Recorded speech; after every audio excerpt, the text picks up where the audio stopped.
Today, I just want to share a story with you and then also a concept with you. I don't have a lot of answers or advice for you. I just want to bring something to your awareness and share this really cool story. So, in my personal journey, transformation happened. It started with the exterior, with my body and some of my lifestyle things, and then it moved here, meaning I started to really understand some concepts and how to use my thoughts to change my external circumstances and the way I showed up in the world, and even managing some emotions. And then it sunk down in here in my spirit.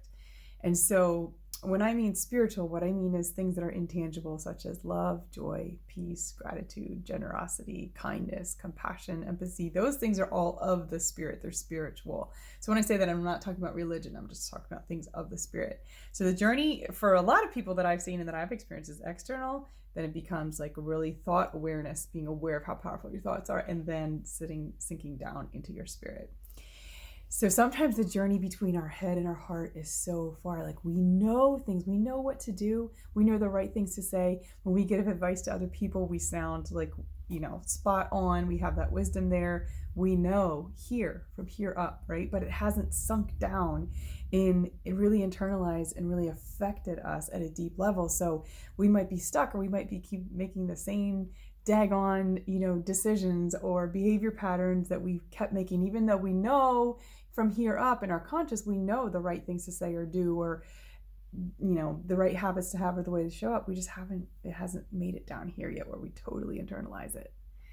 So I had this beautiful conversation with a client today who was struggling with some anxiety. And if you've never struggled with that before, it can be this pervasive sense that things aren't okay, that, something bad could happen at any minute, and kind of the weight of the world's on your shoulders, and you should be on high alert to make sure that nothing bad happens. So one way that we speak to anxiety is there's this voice that needs to happen inside of you, or a connection to a higher power that says, it's okay. You're okay. Breathe. I got you. Right? It's that calming, kind of soothing voice that comes into you and speaks to that anxiety.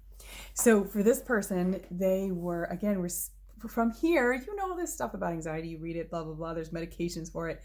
But to really bring it into here, how to manage that, how to live with it, resulted for him in connecting with God. And so when we first started talking about this, he noticed in a week maybe 2 or 3 times that God showed up. And he felt in the sunset, he felt peace. And it was when he saw some deer, he felt peace. And when he noticed the beauty of a snowflake, he felt peace. And it was really cool because this morning, we were reflecting on that, and he saw God like 10 times more this week, because it's a journey, it's a process, it's a practice, it's awareness, it's a waking up. And so by this point, he was able to notice God in the way his dog came up and greeted him with joy, and how that felt, and having a beautiful conversation with a glass of wine with his wife, and all these different ways that he experienced God that were around him the whole time. He just hadn't been aware and connected to. So it's a beautiful thing when something moves from your consciousness, from your mind, from things that you already know, things that you could tell people, things that you've read, things you probably posted on Instagram. You don't need somebody to tell you again. What you need is for that to sink down from your head into your spirit. So it really becomes part of you, and you start to actually feel and observe and live the things rather than just know them.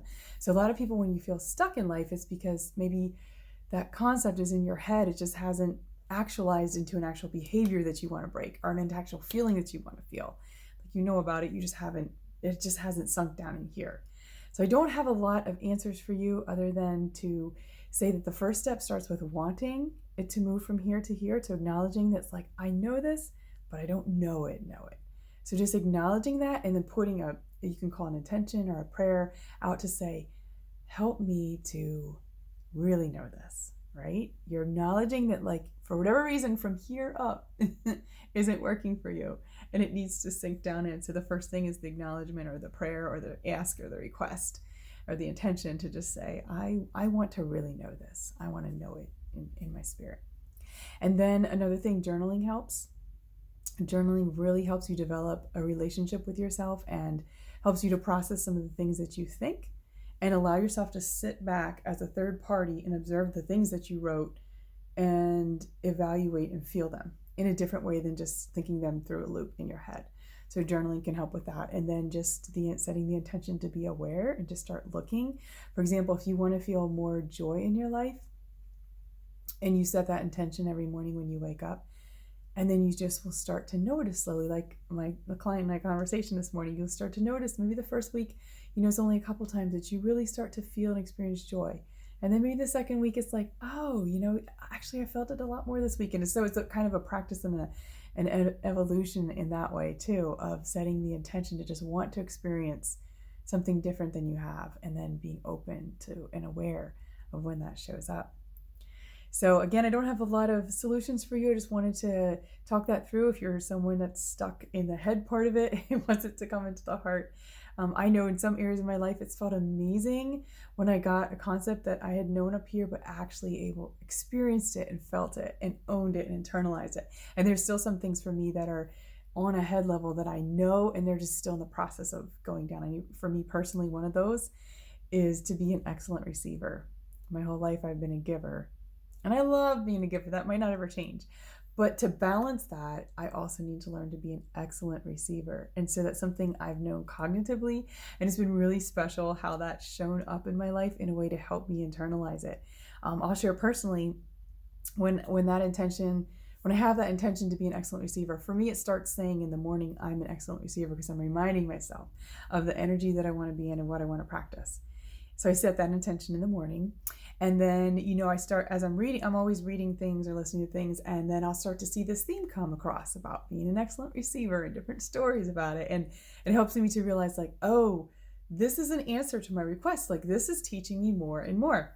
And then there's this neat story I'll tell you that really taught me that I have to get this concept right. So I was pulled up in a parking lot with my kids at about 9:00 at night. The parking lot was pretty much deserted. We jump out of the car, and there, laying on the ground, was a huge wad of cash, and it had hundreds in it.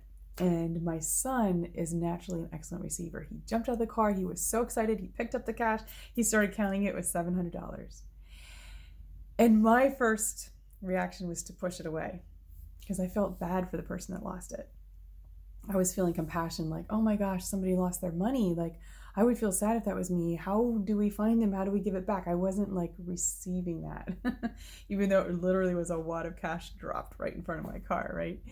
So when I didn't even realize I was still doing that old thing, my old pattern. I just noticed about an hour after that, that I still just wasn't feeling right. And I had to stop and evaluate and be like, oh, here the universe or God or whatever you call that dropped a pile of cash to be like, Ange, are you going to get this yet? I've been trying to tell you, I've been giving you books. I've been giving you messages. You know this. Here's a lesson for you. Look, you missed it. I gave you a gift. And when I got that, it was like, okay. Like, that was a way that it went from my head into my heart. And I willed then, after that time, that whatever I found on the ground or in my bank account or in any way, anybody that wanted to give me anything, not just money, like, that I would say yes to. And so even if it was a penny on the ground or a dime or a quarter that I found, that I would pick it up and practice being a grateful receiver, being a good receiver. So that's just an example of me, is how something moves from my head. And I would say that concept's probably 80% embraced. I still have a little bit more work to do that, because it's such an old pattern to overcome that I still am. But anyway, just wanted to share that journey from head to heart. If you're stuck in the middle of there, I understand what that's like.